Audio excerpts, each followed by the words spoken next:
जब नमक का नया विभाग बना और ईश्वर प्रदत्त वस्तुओं के व्यवहार करने का निषेध हो गया तो लोग चोरी छिपे इसका व्यवहार करने लगे। अनेक प्रकार के छल प्रपंचों का सूत्रपात हुआ। कोई घूस से काम निकालता था, कोई चालाकी से। अधिकारियों के पौ 12 थे। पटवारी गिरी का सर्वसम्मानित पद छोड़ छोड़कर लोग इस विभाग की बरकंदाजी करते थे। इसके दरोगा पद के लिए तो वकीलों का भी जी ललचाता था। यह वह समय था जब अंग्रेजी शिक्षा और ईसाई मत को लोग एक ही वस्तु समझते थे। फारसी का प्राबल्य था। प्रेम की कथाएं और श्रृंगार रस के काव्य पढ़कर फारिस्दा लोग सर्वोच्च पदों पर नियुक्त हो जाया करते थे। मुंशी वंशीधर भी जुलेखा की वीरा गाथा समाप्त करके श्री और फरहाद के प्रेम वृत्तांत को, नल और नील की लड़ाई और अमेरिका के आविष्कार से अधिक महत्व की बातें समझते हुए रोजगार की खोज में निकले। उनके पिता एक अनुभवी पुरुष थे। समझाने लगे, बेटा, घर की दुर्दशा देख रहे हो? ऋण के बोझ से दबे हुए हैं। लड़कियां हैं, वे घास फूस की तरह बढ़ती चली जाती है। मैं कगारे पर का वृक्ष हो रहा हूं, न मालूम कब गिर पड़ूं। अब तुम ही घर के मालिक मुख्तार हो। नौकरी में ओहदे की ओर ध्यान मत देना। यह तो पीर का मज़ार है। निगाह चढ़ावे और चादर पर रखनी चाहिए। ऐसा काम ढूंढना जहां कुछ ऊपरी आय हो। मासिक वेतन तो पूर्णमासी का चांद है, जो एक दिन दिखाई देता है और घटते घटते लुप्त हो जाता है। ऊपरी आय बहता हुआ स्रोत है, जिससे सदैव प्यास बुझती है।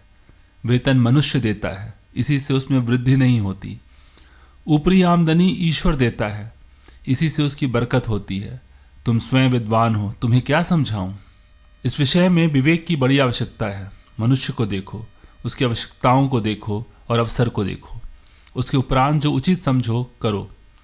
गरज वाले आदमी के साथ कठोरता करने में लाभ ही लाभ है, लेकिन बेगरज को दांव पर पाना जरा कठिन है।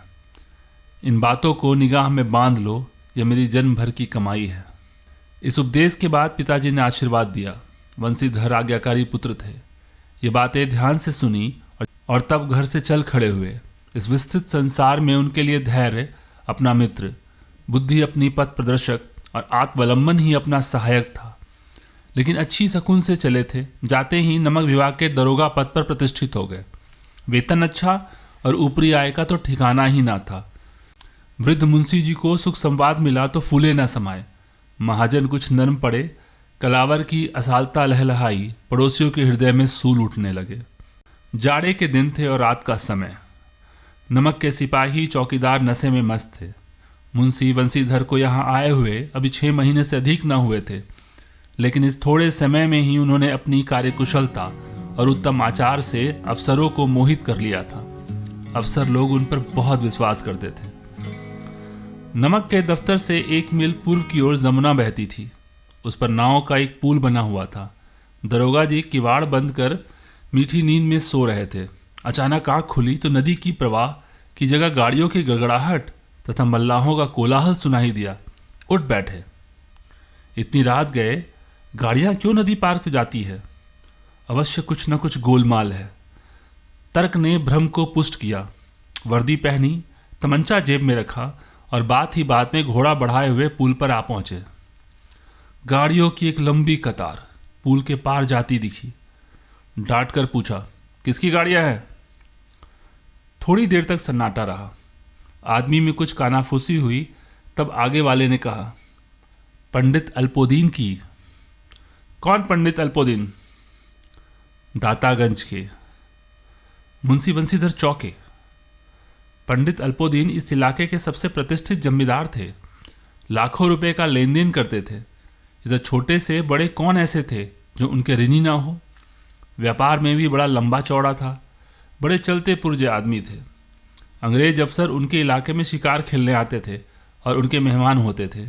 12 मास सदा व्रत चलता था। मुंशी ने पूछा, गाड़ियाँ कहाँ जाएगी? उत्तर मिला, कानपुर। लेकिन इस प्रश्न पर कि इनमें क्या है, सन्नाटा छा गया। दरोगा साहब का संदेह और भी बढ़ा। कुछ देर तक उत्तर के बाट देखकर वह जोर से बोले, क्या तुम सब गूंगे हो गए हो? हम पूछते हैं इनमें क्या लदा है? जब इस बार भी कोई उत्तर ना मिला तो उन्होंने घोड़े को एक गाड़ी से मिलाकर बोरे को टटोला। भ्रम दूर हो गया। ये नमक के ढेले थे। पंडित अल्पोदीन अपने सजीले रथ पर सवार कुछ सोते कुछ जागते चले आते थे। अचानक कई गाड़ीवानों ने घबराए हुए आकर जगाया और बोला, महाराज, दरोगा ने गाड़ियां रोक दी है और घाट पर खड़े आपको बुलाते हैं। पंडित अल्पोदीन का लक्ष्मी जी पर अखंड विश्वास था। वो कहा करते थे कि संसार का तो कहना ही है, स्वर्ग में भी लक्ष्मी का ही राज्य है। उनका यह कहना यथार्थ ही था। न्याय और नीति सब लक्ष्मी के ही खिलौने हैं। इन्हें वह जैसे चाहती है नचाती है।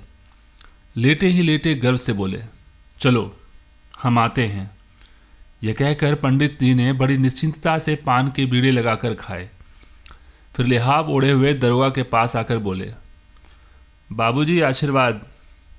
कहिए, हमसे ऐसा कौन सा अपराध हो गया कि गाड़ियां रोक दी? हम ब्राह्मणों पर तो आपकी कृपा दृष्टि रहनी चाहिए। वंशीधर रुखाई से बोले, सरकारी हुक्म। पंडित अल्पोदीन ने हंसकर कहा, हम सरकारी हुक्म को नहीं जानते और न सरकार को। हमारे सरकार तो आप ही हैं। हमारा और आपका तो घर का मामला है। हम कभी आपसे बाहर हो सकते हैं? आपने व्यर्थ का कष्ट उठाया। यह हो नहीं सकता कि इधर से जाएं और इस घाट के देवता को भेंट न चढ़ाएं। मैं तो आपकी सेवा में स्वयं ही आ रहा था। वंशीधर पर ऐश्वर्य की मोहिनी वंशी का कुछ प्रभाव न पड़ा। ईमानदारी की नई उमंग थी। कड़क कर बोले, हम उन नमक हरामों में नहीं जो कौड़ियों पर अपनी ईमान बेचते फिरते हैं। आप इस समय हिरासत में हैं। आपको कायदे के अनुसार चालान होगा। बस मुझे अधिक बातों की फुर्सत नहीं है। जमादार बदलोसिन, तुम इन्हें हिरासत में ले जाओ, मैं हुक्म देता हूँ। पंडित अल्पोदीन स्तंभित हो गए। गाड़ीवानों में हलचल मच गई। पंडित जी के जीवन में कदाचित यह पहला ही अवसर था कि पंडित जी को ऐसी कठोर बातें सुननी पड़ी। बदलू सिंह आगे बढ़ा, किंतु रोब के मारे यह साहस न हुआ कि उनका हाथ पकड़ सके। पंडित जी ने धर्म को धन का ऐसा निरादर करते कभी न देखा था। विचार किया कि ये अभी उदंड लड़का है, माया मोह के जाल में अभी नहीं पड़ा है, अल्लड़ है, झिझकता है। बहुत दीन भाव से बोले, बाबू साहब ऐसा न कीजिए। हम मिट जाएंगे, इज्जत धूल में मिल जाएगी। हमारा अपमान करने से आपके हाथ में क्या आएगा? हम किसी तरह आपसे बाहर थोड़े ही हैं। वंशीधर ने कठोर स्वर में कहा, हम ऐसी बातें नहीं सुनना चाहते।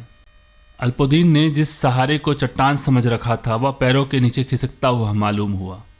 स्वाभिमान और धन ऐश्वर्य की कड़ी चोट लगी, किंतु अभी तक धन की सांख्यिकी शक्ति का पूरा भरोसा था। अपने मुख्तार से बोले, लाला जी 1000 का नोट बाबू साहब को भेंट करो। आप इस समय भूखे सिन हो रहे हैं। वंशीधर ने गर्म होकर कहा, 1000 नहीं, 1,00,000 भी मुझे सच्चे मार्ग से नहीं हटा सकते। धर्म की इस बुद्धिहीन दृढ़ता और देव दुर्लभ त्याग पर मन बहुत झुंझलाया। अब दोनों शक्तियों में संग्राम होने लगा। धन ने उछल उछल कर आक्रमण करने शुरू किए। 1 से 5, 5 से 10, 10 से 15, 15 से 20,000 तक नौबत पहुंची।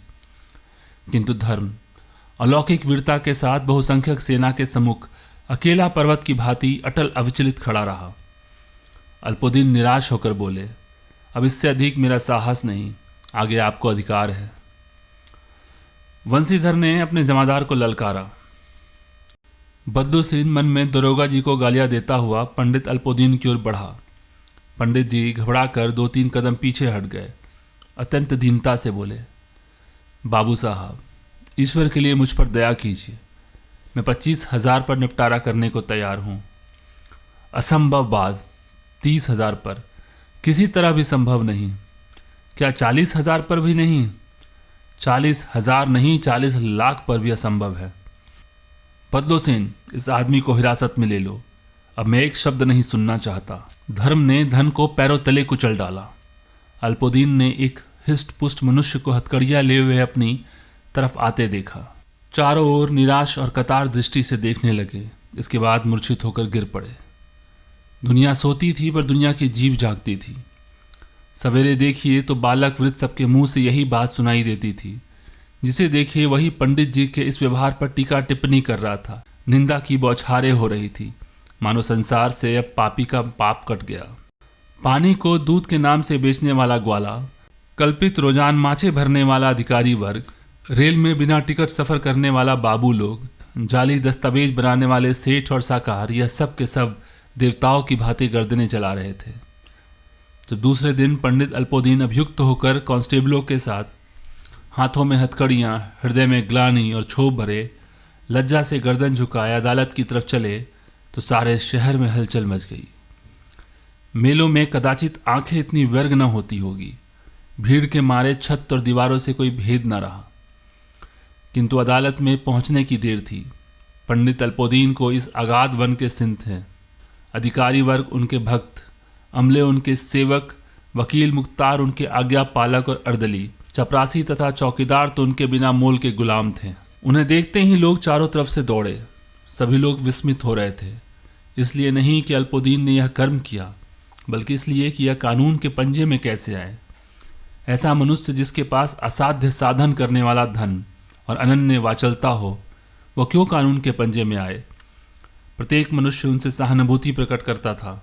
बड़ी तत्परता से इस आक्रमण को रोकने के निमित्त वकीलों की एक सेना तैयार की गई। न्याय के मैदान में धर्म और धन में युद्ध ठन गया। वंशीधर चुपचाप खड़े थे। उनके पास सत्य के सिवा न कोई बल था, न स्पष्ट भाषण के अतिरिक्त कोई शास्त्र। गवाह थे किंतु लोभ से डवाडोल। यहाँ तक कि मुंशी जी को न्याय भी अपनी ओर कुछ खींचा हुआ दिख पड़ता था। वह न्याय का दरबार था, परंतु उसके कर्मचारी पर पक्षपात का नशा छाया हुआ था। किंतु पक्षपात और न्याय का क्या मेल। जहाँ पक्षपात हो वहाँ न्याय की कल्पना नहीं की जा सकती। मुकदमा शीघ्र ही समाप्त हो गया। डिप्टी मजिस्ट्रेट ने अपनी तजवीज़ में लिखा, पंडित अल्पोदीन के विरुद्ध दिए गए प्रमाण निर्मूल और भ्रमात्मक हैं। वह एक बड़े भारी आदमी हैं। यह बात कल्पना के बाहर है कि उन्होंने थोड़े लाभ के लिए ऐसा दुस्साहस किया हो। यद्यपि नमक के दरोगा मुंशी बंसीधर का अधिक दोष नहीं है, लेकिन यह बड़े खेद की बात है कि उसकी उद्दंडता और विचारहीनता के कारण एक भले मानुष को कष्ट झेलना पड़ा। हम प्रसन्न हैं कि वह अपने काम में सजग और सचेत रहता है, किंतु नमक के मुकदमे की बढ़ी हुई नमक से हलाली ने उसके विवेक और बुद्धि को भ्रष्ट कर दिया। भविष्य में उसे होशियार रहना चाहिए। वकीलों ने यह फैसला सुना और उछल पड़े। पंडित अल्पोदीन मुस्कुराते हुए बाहर निकले। स्वजन बांधवों ने रुपए की लूट की। उदारता का सागर उमड़ पड़ा। उसकी लहरों ने अदालत की नींव तक को हिला दिया। जब वंशीधर बाहर निकले तो चारों ओर उनके ऊपर व्यंग्यवाणों की वर्षा होने लगी। चपरासियों ने झुक झुक कर सलाम किया, किंतु इस समय एक कटु वाक्य, एक एक संकेत उनकी गर्वान्वी को प्रज्वलित कर रहा था। कदाचित इस मुकदमे में सफल होकर वह इस तरह अकड़ते हुए ना चलते। आज उन्हें संसार का एक खेदजनक विचित्र अनुभव हुआ। न्याय और विद्वता, लंबी चौड़ी उपाधियाँ, बड़ी बड़ी दाढ़ियाँ, ढीले चोगे, एक भी सच्चे आदर का पात्र नहीं है। वंशीधर ने धन से बैर मोल ले लिया था। उसका मूल्य चुकाना अनिवार्य था। कठिनता से एक सप्ताह बीता होगा कि मुअत्तलित का परवाना आ पहुंचा। कार्यपरायणता का दंड मिला। बेचारे भग्न हृदय शोक और खेद से व्यथित घर चले। बूढ़े मुंशी जी तो पहले से ही कुड़बुड़ा रहे थे कि चलते चलते इस लड़के को समझाया था, लेकिन इससे एक न सुनी। सब मनमानी करता है। हम तो कलावर हैं और कसाई के तगादे से है। बुढ़ापे में भगत बनकर बैठे हैं और वहाँ बस वही सूखी तनख्वाह। हमने भी तो नौकरी की और कोई ओहदेदार न थे, लेकिन काम किया, दिल खोल कर किया, और आप ईमानदार बनने चले हैं। घर में चाहे अंधेरा हो, मस्जिद में अवश्य दिया जलाएंगे। खेद ऐसी समझ पर पढ़ना लिखना सब अकारत गया। इसके थोड़े ही दिनों बाद जब मुंशी बंसीधर इस दुर्वस्था से घर पहुंचे और बूढ़े पिताजी ने समाचार सुना तो सिर पीट लिया। बोले, जी चाहता है कि तुम्हारा अपना सिर फोड़ लूं। बहुत देर तक पछता पछता कर हाथ मलते रहे। क्रोध में कुछ कठोर बातें भी कही, और यदि वंशीधर वहां से टल न जाता तो अवश्य ही यह क्रोध विकट रूप धारण करता। वृद्ध माता को भी यह दुख हुआ। जगन्नाथ और रामेश्वरम यात्रा की कामनाएं मिट्टी में मिल गई। पत्नी ने कई दिनों तक सीधे मुंह तक बात नहीं की। इस प्रकार एक सप्ताह बीत गया। संध्या का समय था। बूढ़े मुंशी जी बैठे बैठे राम नाम की माला जप रहे थे। इस समय उनके द्वार पर सजा हुआ रथ आकर रुका। हरे और गुलाबी पर्दे, पचहिया बैलों की जोड़ी, उनके गर्दन में नीले धागे, सींग पीतल से जड़े हुए, कई नौकर लाठियां कंधों पर रखे साथ थे। मुंशी जी अगवानी को दौड़े, देखा तो पंडित अल्पोदीन है। झुककर दंडवत की और लल्लो चप्पो की बातें करने लगे। हमारा भाग्य उदय हुआ जो आपके चरण इस द्वार पर आए। आप हमारे पूज्य देवता हैं, आपको कौन सा मुंह दिखावे। मुंह में तो कालिख लगी हुई है, किंतु क्या करे, लड़का भागा कपूत है, नहीं तो आपसे क्या मुंह छिपाना पड़ता। ईश्वर ने संतान चाहे रखे पर ऐसी संतान न दे। अल्पोदीन ने कहा, नहीं भाई साहब, ऐसा ना कहिए। मुंशी जी ने चकित होकर कहा, ऐसी संतान को और क्या कहूं।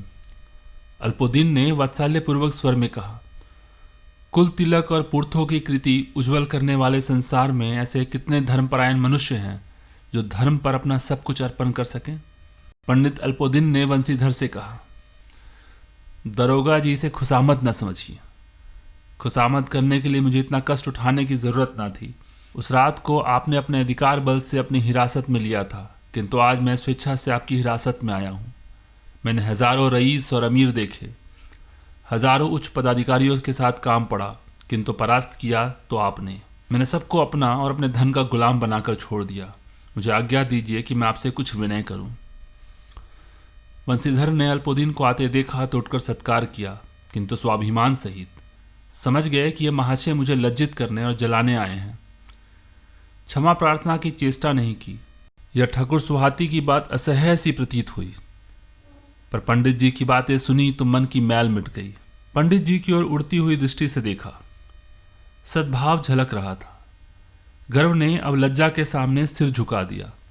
शर्माते हुए बोले, यह आपकी उदारता है जो ऐसा कहते हैं। मुझसे जो कुछ अभिनय हुई उसे क्षमा कीजिए। मैं धर्म की बेड़ी में जकड़ा हुआ था, नहीं तो वैसे मैं आपका दास हूं। जो आज्ञा होगी वो मेरे सिर माथे पर।